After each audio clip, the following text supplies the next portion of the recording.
Buenos días, bienvenidos. A nombre de la Facultad de Arquitectura y del Centro de Investigación en Ciencias Cognitivas de esta nuestra universidad, les doy la más cordial bienvenida a la segunda parte de la tercera jornada de Arquitectura y Cognición, la cual busca enriquecer el diálogo académico intertransdisciplinar sobre temas que relacionan el quehacer arquitectónico y la cognición. Esta jornada, como bien sabemos, está dedicada a la memoria del arquitecto y humanista Jean Robert, fallecido en octubre del 2020. Y bueno, a continuación, y digo continuación porque como sabemos ya habíamos iniciado esta tercera jornada el día 19 de septiembre, pero tuvimos que cancelarla por el sismo. Entonces, bueno, a continuación escucharemos al doctor Juan González, del 5, con su ponencia titulada Jean Robert o la mosca socrática que molestaba nuestras conciencias. Y bueno, les voy a leer una parte de la reseña del doctor González. Él es profesor investigador de tiempo completo en filosofía y ciencias cognitivas aquí en el 5. Pertenece al Sistema Nacional de Investigadores, el nivel 2, y desde diciembre del 2016 es el director de este centro de investigación. Es cofundador del Departamento de Filosofía, del posgrado en Filosofía Contemporánea, del posgrado en Ciencias Cognitivas y del Centro de Investigación en Ciencias Cognitivas. Él es doctor en Filosofía y Ciencias Cognitivas por la Escuela Politécnica en Francia, tiene 2 maestrías en Filosofía por la Universidad de París y por la Universidad Estatal de San Francisco. Sus áreas de competencia son la epistemología y las ciencias cognitivas, incluyendo la filosofía de la mente y la percepción. Sus líneas de investigación versan sobre la teoría de la percepción, énfasis en percepción visual, cognición, conciencia y estados modificados de conciencia, y de manera secundaria sobre teoría social y ética ecológica. Tiene numerosas publicaciones en varias lenguas, ha impartido cursos y conferencias en varios países de América y Europa. Imparte cursos y dirección de tesis a nivel licenciatura, maestría y doctorado. Y también es dictaminador en diversas comisiones y miembro del Consejo Editorial de Publicaciones Internacionales, así como sociedades académicas diversas. Y bueno, sin más, cedo la palabra y doy la bienvenida al doctor Juan González y escuchamos su conferencia. Gracias, doctor. Bienvenido. Gracias. Buenos días a todas y a todos. Bienvenidos al 5, Centro de Investigación en Ciencias Cognitivas. Y estamos aquí para celebrar la vida y la memoria de nuestro amigo Jean Robert, y esta es efectivamente la segunda parte, porque en la primera parte efectivamente fuimos cortados y coartados por un sismo, primero por un simulacro y luego por el sismo real. Entonces pues fue un día muy especial, también porque era el cumpleaños de nuestro doctor Ornedo aquí, que nos dio una ponencia magistral inaugural muy emotiva. Y el día de hoy, pienso, no es menos simbólico en otro sentido, porque tenemos un 12 de octubre lleno de memorias, lleno de eventos que nos tocan el corazón, pero también la memoria histórica. Entonces, a manera de honrar y de inaugurar este evento y la memoria del doctor Jean Robert, quisiera leer un extracto de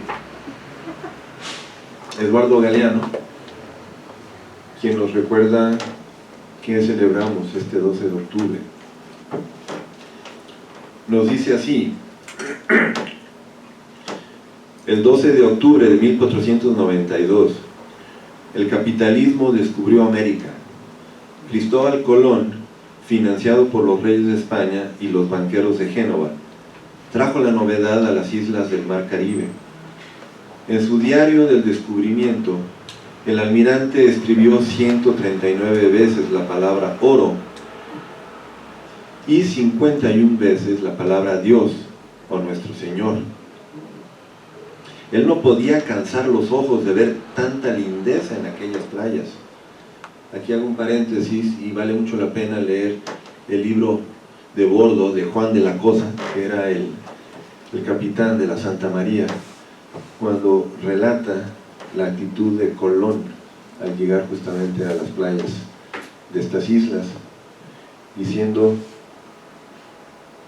que todo lo que veían sus ojos pertenecían de facto ya a la corona española, mientras los indígenas salían a recibirlos con regalos, alimentos, para bienvenirlos. Cierro el paréntesis.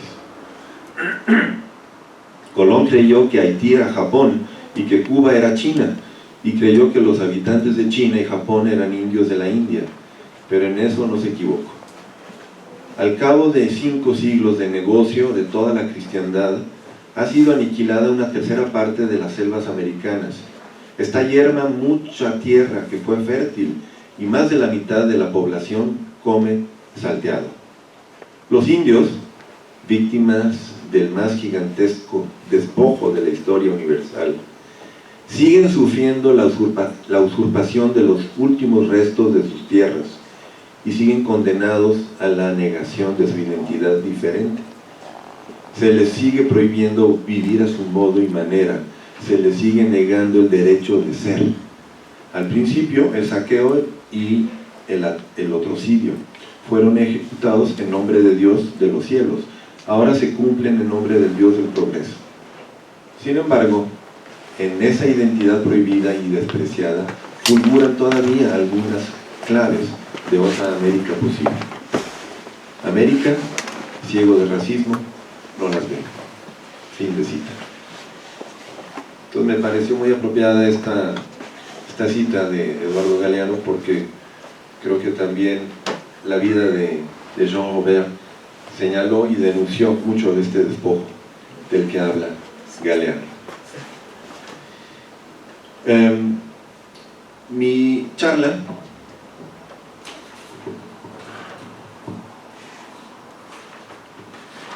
se titula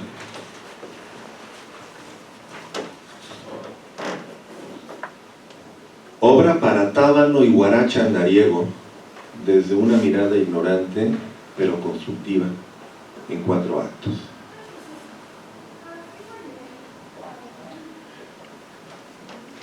Cuando digo ignorante mirada, es porque la verdad yo no fui muy cercano al doctor Robert, ni a su obra ni a su persona, pero a través de los años, como lo verán aquí, me fue marcando y terminó en una nota mayor nuestra relación con la segunda jornada de arquitectura y cognición en la cual él participó. Entonces empiezo mi primer acto. Amo la naturaleza, sus hermosas montañas, sus inspiradoras estrellas, sus portentosos ríos y sus apacibles lagunas, sus cuevas de cuarzo, sus bosques y sus selvas. Sí, amo la naturaleza, sus verdes praderas, sus desiertos y sus océanos insondables, su vegetación y su fauna, sin olvidar el reino fungi. Sí, señoras, sí, señores, amo la naturaleza, con sus majestuosos jaguares, sus enigmáticos camaleones, sus imponentes ballenas y sus águilas intrépidas. Amo las libélulas y los caballitos del mar. Pero, ¿y las moscas? ¿Las moscas? Sí, son criaturitas del Señor, pero qué molestas son. La verdad, no puedo decir que amo a las moscas. A ver, ¿quién ama las moscas de aquí? Sócrates, en su Apología, se describió como un tábano, una mosca que molesta al caballo adormilado y lo acicatea para moverse prestamente. Esto nos lo escribe Platón en la Apología de Sócrates, justamente. Y remitiéndome a Wikipedia, una fuente muy disponible y también con una sabiduría popular, nos dice que un tábano, una mosca social, es una persona que interfiere con el status quo de una sociedad o comunidad al plantear preguntas novedosas y potencialmente molestas, generalmente dirigidas a las autoridades. El término se asocia originalmente con el antiguo filósofo griego Sócrates, en su defensa, cuando fue juzgado por su vida. Durante su defensa, cuando fue juzgado por su vida, según los escritos de Platón, Sócrates nos dice que el disentimiento, así como la mosca, es muy fácil de aplastar, pero el costo para la sociedad de silenciar a las personas que son irritantes para ella puede ser muy alto. Nos dice Sócrates en la pluma de Platón: si ustedes matan a un hombre como yo, se lastimarán más a ustedes mismos, más de lo que me lastimarán a mí. Fin de cita. ¿Por qué? Porque el papel de Sócrates, decía él, era ser una mosca, picar a la gente, morderla y azotarla, todo al servicio de la verdad. Y sabemos que la pregunta clave para Sócrates durante su vida, nos dice Platón, era ¿qué debo hacer? Es la pregunta ética por excelencia. ¿Qué me corresponde hacer? La primera vez que me topé con el tábano social, Jean Robert, fue, si no me equivoco, en 1999, en las manifestaciones contra la venta y construcción de tiendas en el terreno conocido como Casino de la Selva. Llegamos a ser bastantes miles, se logró juntar una masa crítica importante. Yo acababa de llegar a Cuernavaca y me gustaba mucho la idea de que hubiera aquí una militancia y una resistencia social, pero yo no sabía que era el Casino de la Selva. Yo simplemente confié en el sabio discernimiento y la mirada de quienes encabezaban esas marchas. Y en esas marchas estaba Jean Robert.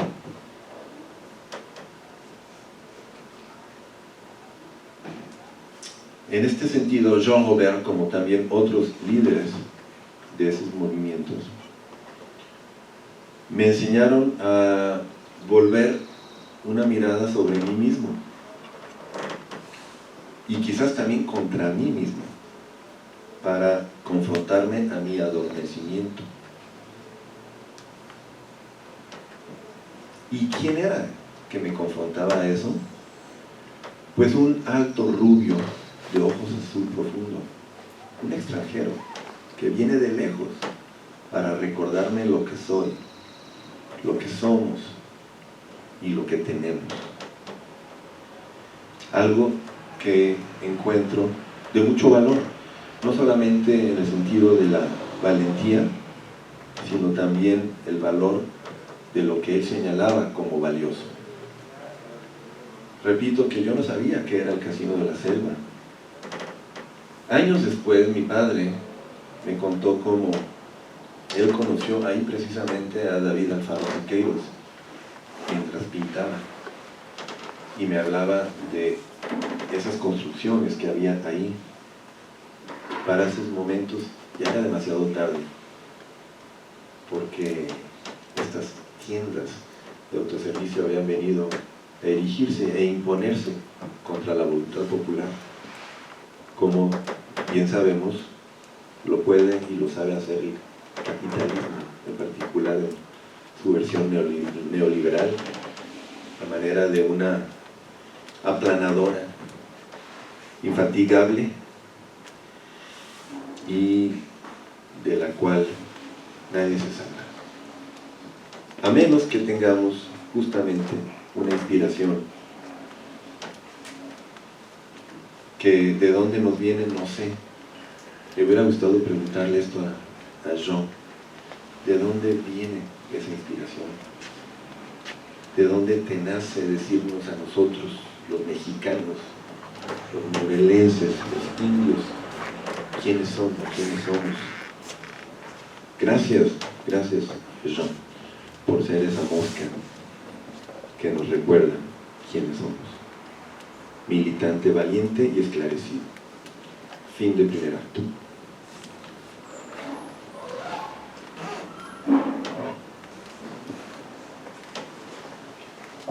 El segundo acto remonta al año 2001, quizás 2002, no estoy seguro, que fue cuando vi por única ocasión al doctor Ivan Illich aquí en esta universidad.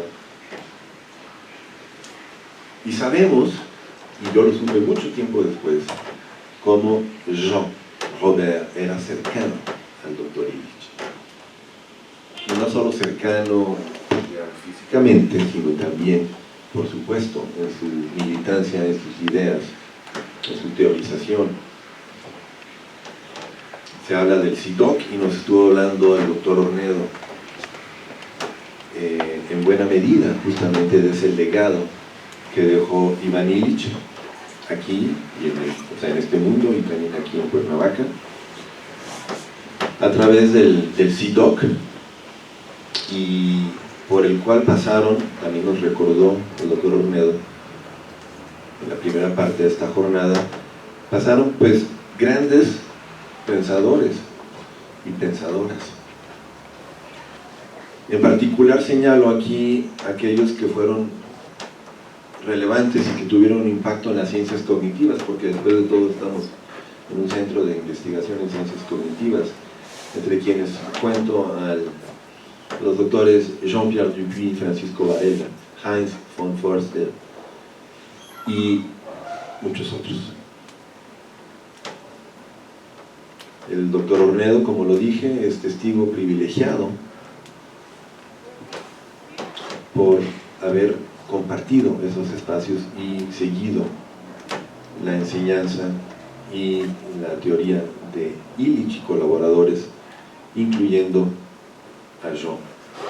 Y Jean entonces aquí surge como no solo el militante, sino ahora el intelectual, el teórico, que a pesar de tener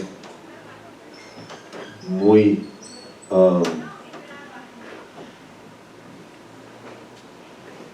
elevada su reflexión, no dejaba de tener los pies en la tierra, no dejaba de mostrar y de enorgullecerse de esas raíces adoptivas muy bien ancladas en su bien amada Cuernavaca y Morelos. Entonces, de ese segundo acto me quedo con la mirada del intelectual, del teorizador, que también tiene varias obras en su haber y que estamos invitados a leer, de las cuales también van a estar hablando nuestros colegas más tarde. Pero repito, un intelectual que no se permite a sí mismo quedarse en su torre de marfil, como se dice, en su nubecita, ¿no? Sino que une cielo y tierra con sus pies andariegos. Fin de ese momento.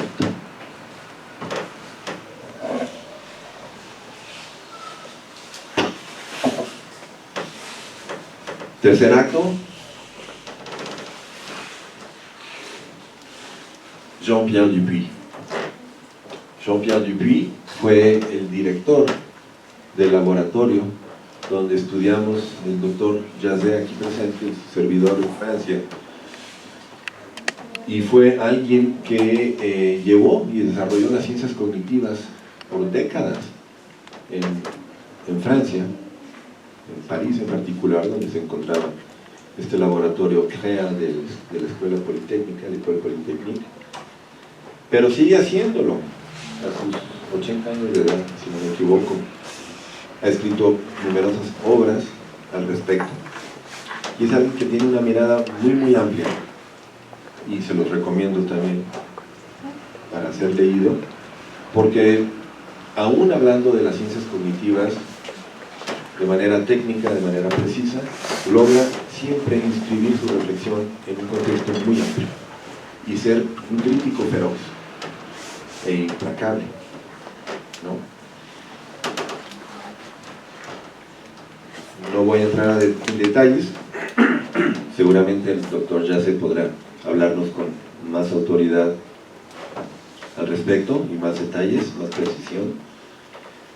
Pero quiero mencionarlo porque en realidad yo nunca fui cercano a Dupuy hasta que por ahí del año 2010, si no me equivoco, 2011 quizás, tuvimos un encuentro en la ciudad de París y estuvimos hablando de nuestros distintos intereses. Él ya no era director de este laboratorio, pero recuerdo claramente cómo me mencionó a Jean Robert en la conversación y cuán querido e importante era para él. Yo en ese momento no pude apreciar justamente esa intensidad de la relación entre ellos, que vine después a poder ya evaluar en su justa dimensión. Y me da mucho gusto constatarlo, porque por un lado, decía yo, el encuentro con Jean, y por otro lado, Dupuy, que finalmente me regresaba a Jean. Y justamente me dijo en ese momento, no dejes de llamarle a Jean Robert.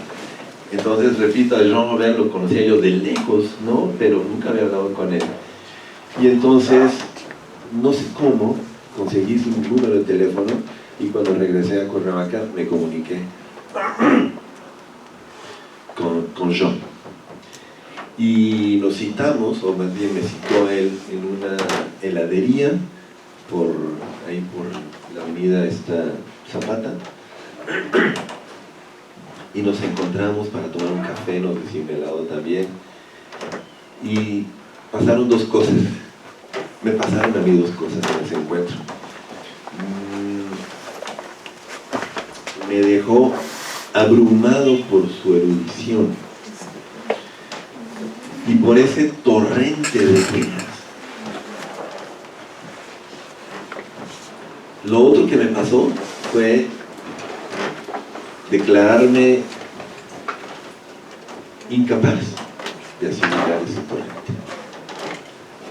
¿Sí? Seguramente la doctora Marcos nos podrá quizás compartir en algún momento aspectos de su personalidad, ¿no? Para tratar de entender más quién fue esta persona, no solo el intelectual y militante, sino su persona.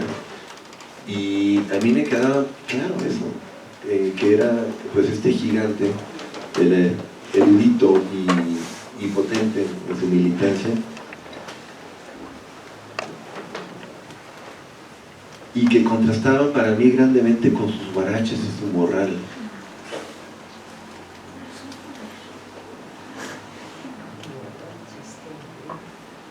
Cómo me lo encontraba caminando para arriba y para abajo, llegué a ver varias veces en el centro de la ciudad. Entonces era un contraste muy interesante, ciertamente me acicateaba, ¿no? Me hacía preguntarme a mí mismo, ¿cómo es que estoy conduciendo una camioneta de 8 cilindros, ¿no? Para llevarme a mí, bueno, no solo a mí, pero muchas veces a mí nomás, entre otras cosas. Y recuerdo que ahí en ese encuentro, eso sí lo asimilé, me decía justamente cómo habíamos crecido a manera de un cáncer, porque el cáncer es un crecimiento a final de cuentas desordenado, desorganizado, y lo que muchas veces se llama desarrollo o progreso, a final de cuentas puede ser visto más bien como un cáncer, ¿no? Algo también de lo cual nos habló el doctor Olmedo la vez pasada.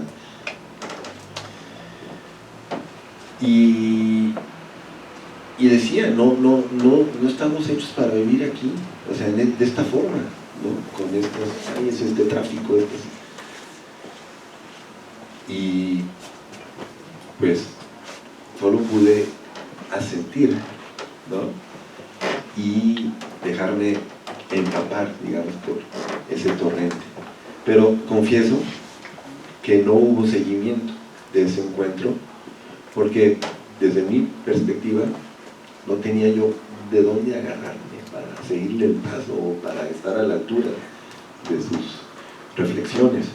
Y después me fui yo de sabático y ya no hubo más contacto, Entonces, me quedo con el filósofo confrontador que de manera teórica y práctica nos confronta de múltiples formas a lo que nos pone frente a aquello que somos y lo que hacemos, y nos da otra perspectiva fresca y a veces radicalmente distinta, y por lo tanto difícil, sabemos, difícil decir. Pero ¿qué gran pensador no ha sido o ha hecho eso? Ofrecernos radicales maneras de ser o de vivir siempre una confrontación. Gracias, Jean, nuevamente. Fin del tercer acto. Y este último acto, el cuarto acto, se refiere a Jean ahora como arquitecto y como urbanista, y ahí sí con una interacción más reciente con él, a partir de las jornadas que organizamos junto con la Facultad de Arquitectura y este centro, las llamadas jornadas de arquitectura y cognición, en donde Jean fue nuestro invitado. Y ahí sí claramente recuerdo su crítica al urbanismo, algo que también el doctor Valenzuela, aquí presente, nos mostró la vez pasada, y me decía, ¿cómo es posible que uno prefiera tomar el libramiento, el llamado libramiento, la autopista, ¿no?, para ir de la universidad a Ocotepec, por ejemplo, o a Huatepec, donde yo vivo? Y en ese momento me quise hacer chiquito, ¿no?, porque es lo que yo hago. Y me dijo, sí, la gente lo toma, parecía que me estaba leyendo la mente, la gente lo toma porque es más rápido. ¿Por qué? Porque aquí hay un embotellamiento constante en Ocotepec, porque justamente es muy exiguo la calle para poder alojar todo ese tráfico, ese flujo vehicular. Entonces la gente mejor agarra y se va. Pero ¿cómo es posible que para caminar 2 kilómetros tengas que caminar 8 o 6, ¿cierto? Y por supuesto, o sea, no podía más que darles la razón.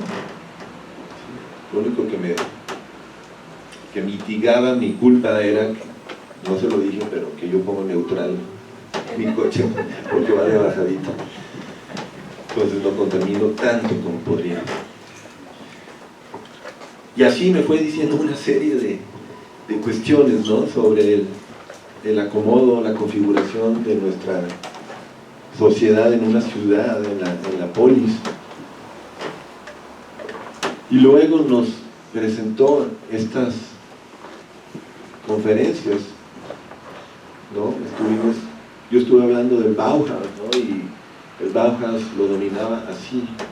Entonces no podía más que, pues, rendirme, repito, a su erudición, pero también a su práctica, o sea, a su conocimiento práctico, al señalar este tipo de cuestiones y los cálculos que hacía, ¿no?, para demostrar, ¿no?, la locura en la que muchas veces vivimos, ¿no?, que ahí también se une con el pensamiento de Illich, ¿no?, sobre la maximización de la entropía, queriendo supuestamente hacer algo constructivo, ¿no?, y benéfico para todos. Entonces, de este arquitecto y urbanista me quedo con esa visión amplia. Decía maestro Adolfo Saldívar, el director de la Facultad de Arquitectura, que la arquitectura no es solamente construir casas ni diseñar casas o edificios. Y por supuesto, y aquí lo hemos visto con nuestros queridos arquitectos que han pasado a presentar sus ponencias y conferencias, y quiero terminar diciendo eso, que la arquitectura y las ciencias cognitivas finalmente pueden ir perfectamente de la mano, siempre y cuando mantengamos un amplio criterio, una amplia visión, como justamente el doctor Jean nos invitaba a tener, a adoptar. Entonces también le agradezco a Jean Robert, a su memoria, por ese legado urbanístico, arquitectónico, de la amplia mirada, ¿sí?, que llega pues, finalmente hasta las estrellas y hasta los movimientos planetarios, los movimientos cosmológicos, para entender nuestro quehacer aquí en la Tierra, nosotros. Así que mucha luz a nuestro Jean Robert, y que el legado que nos deja pueda germinar, fructificar por mucho tiempo. Muchas gracias.